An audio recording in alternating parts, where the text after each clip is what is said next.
Hello guys, അങ്ങനെ യാത്രയുടെ മൂന്നാമത്തെ ദിവസം ഞങ്ങൾ നാട്ടിലോട്ട് തിരിക്കുകയായിരുന്നു. അങ്ങനെ തിരിക്കുമ്പോഴാണ് ഒത്തിരി ഇങ്ങനെ അങ്ങോട്ട് പോരുമ്പോഴാണ് ഒരു ബോർഡ് കണ്ടത്, കിളിമാനൂർ കൊട്ടാരം 400 മീറ്റർ വന്നു. പിന്നെ ഒന്നും നോക്കിയില്ല, ജസ്റ്റ് കാണാൻ പറ്റുന്ന രീതിയിൽ പോയി. അപ്പോൾ അവിടുത്തെ 2-3 കടക്കാരോട് ചോദിച്ചപ്പോൾ അവർ പറഞ്ഞു അവിടേക്ക് എൻട്രി ഉണ്ടോ എന്നുള്ളത് അറിയില്ല എന്ന് പറഞ്ഞു. പക്ഷെ എന്നാലും വേണ്ടിയില്ല, വന്ന സ്ഥിതിക്ക് പുറത്തുനിന്നെങ്കിലും ഒന്ന് കാണാമെന്ന് കരുതിയിട്ടാണ് പോയത്. അങ്ങനെ പോയി നോക്കിയപ്പോൾ കുഴപ്പമില്ല, 20 രൂപ എൻട്രി ഫീസ് വെച്ച് ഞങ്ങൾ അകത്ത് കയറി. ഈ കാണുന്നതാണ് കിളിമാനൂർ കൊട്ടാരം. കിളിമാനൂർ കൊട്ടാരം എന്ന് പറയുമ്പോൾ രാജാ രവിവർമ്മയുടെ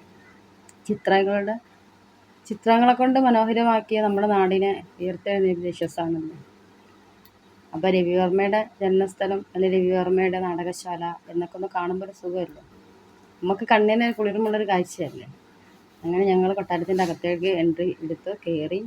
ഇതാണ് ആ കൊട്ടാരത്തിൻ്റെ പുറമേ നിന്നുള്ള കാഴ്ചകൾ.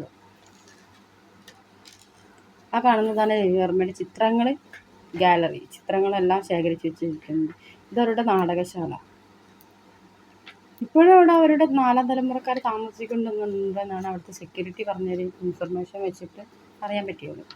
ഇത് നാടകശാല നല്ല ഭംഗിയുള്ള സ്ഥലം. നമ്മൾ ഇപ്പോഴത്തെ പോലെ ടൈൽസൊന്നും ഒട്ടിച്ചതല്ല, പക്ഷെ പഴയ രീതിയിൽ ഇത് രവിവർമ്മ പണി കഴിപ്പിച്ചതാണ്. 100 വർഷങ്ങൾക്ക് മുമ്പ് അദ്ദേഹത്തിന് വേണ്ടി മാത്രമായിട്ട് അവരുടെ ഒരു പ്രൈവറ്റ് സ്പേസിന് വേണ്ടിയിട്ട് അതിന് ചെയ്തതാണ്.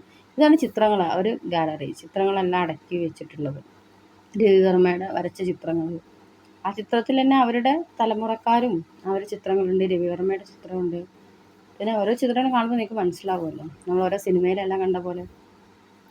അനന്തഭദ്രം എന്ന മൂവിയിൽ നമ്മൾ കണ്ടിരിക്കുന്ന കാവ്യമാധവൻ്റെ ആ ഒരു രീതിയിൽ മോഡലുള്ള ചിത്രങ്ങളെല്ലാം ഇതിൽ നമുക്ക് നേരിട്ട് കാണാൻ പറ്റുന്ന രീതിയായിരുന്നു. ഇതാണ് അതിൻ്റെ പുറംഭാഗം.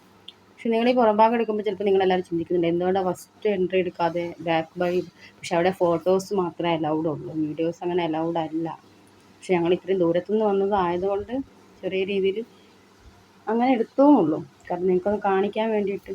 അതുകൊണ്ടാണ്. ഇതൊക്കെയാണ് അതിൻ്റെ ഉള്ളിലെ കാഴ്ചകൾ, ഓരോ ചിത്രങ്ങളും കാര്യങ്ങളൊക്കെ. പക്ഷെ ഇതിൻ്റെ ഈ ഫ്രണ്ട് ഏരിയ തന്നെ വലിയൊരു പാടമുണ്ട്, കാണാൻ നല്ല ഭംഗിയുണ്ട്. അതിനുശേഷം ഞങ്ങൾ അവിടെ നിന്ന് ഇറങ്ങി വരുമ്പോഴാണ് അമ്പലപ്പുഴ ഉണ്ണിക്കണ്ണനെ കാണണമെന്ന് തോന്നുന്നു. വൈകിട്ടൊരു സമയമായിരുന്നു ഏകദേശം, അമ്പലം തുറക്കുന്ന സമയം. അതുകൊണ്ട് നേരെ അമ്പലപ്പുഴയിലോട്ട് പോയി.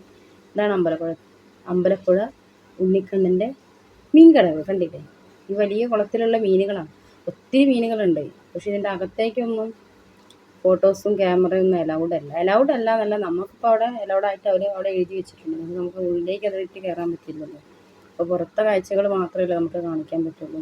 പക്ഷെ അമ്പലപ്പുഴ പായസം കിട്ടുമെന്ന് കരുതിയിട്ടാണ് പോയത് കേട്ടോ. പക്ഷെ ഇനി പോകുന്നവരെ ശ്രദ്ധിക്കുക, അത് രാവിലെ കിട്ടുള്ളൂ. രാവിലെ ചീട്ടാക്കി കഴിഞ്ഞാൽ അവർ നമുക്കത് രാവിലെ 10 മണിയൊക്കെ ആകുമ്പോഴത്തേക്ക് നമുക്ക് സാധനം കിട്ടും.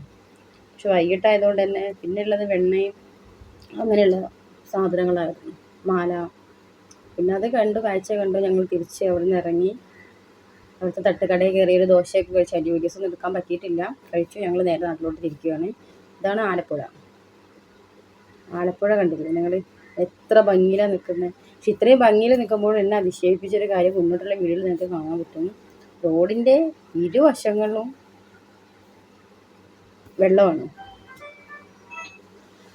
വെള്ളമാണുള്ളത്. ആ വെള്ളത്തിലൂടെ നടക്കണ്ടോ, വെള്ളമാണ്. അതിൻ്റെ തൊട്ടടുത്ത ഭാഗത്ത് കുറേ വീടുകൾ നിരനിരയായിട്ട് ഇരിക്കുന്നത് കാണാൻ പറ്റും നിങ്ങൾക്ക്.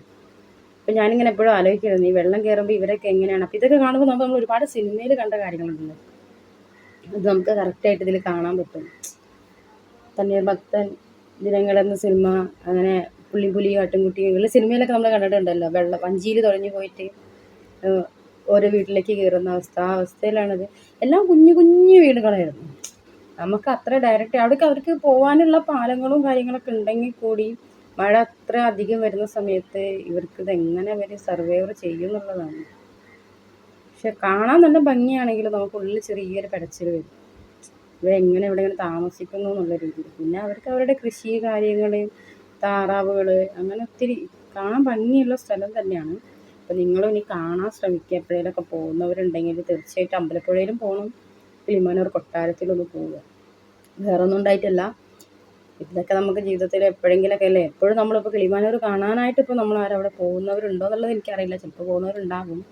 പക്ഷെ എന്നാലും നമ്മൾ ഈ വഴിക്കൊക്കെ പോകുന്നവരുണ്ടെങ്കിൽ ഒരു കുറച്ച് സമയം നമ്മൾ ഒന്ന് സ്പെൻഡ് ചെയ്താൽ നമുക്കത് കാണാൻ പറ്റും. അങ്ങനെ തിരിച്ച് ഞങ്ങൾ നാട്ടിലോട്ട് പോവുകയാണ്. അപ്പോൾ ഗായ്സ്, ഞങ്ങളിത് നാട്ടിലോട്ട് തിരിച്ചുകൊണ്ടിരിക്കുകയാണ്. ഏകദേശം നാട്ടിലെത്താറായിട്ടുണ്ട്. ഹൈവേ ആണ്.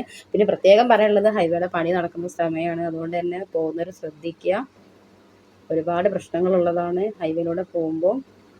അങ്ങനെ തിരിച്ച് ഞങ്ങൾ നാട്ടിലോട്ടാണ് പോകുന്നത്. അപ്പോൾ ഗായ്സ്, ഞാൻ എൻ്റെ ചാനൽ സബ്സ്ക്രൈബ് ചെയ്യുക, ലൈക്ക് ചെയ്യുക, ഷെയർ ചെയ്യുക. എൻ്റെ വീഡിയോ കണ്ടതിന് വളരെയധികം നന്ദിയുണ്ട്. ബായ്.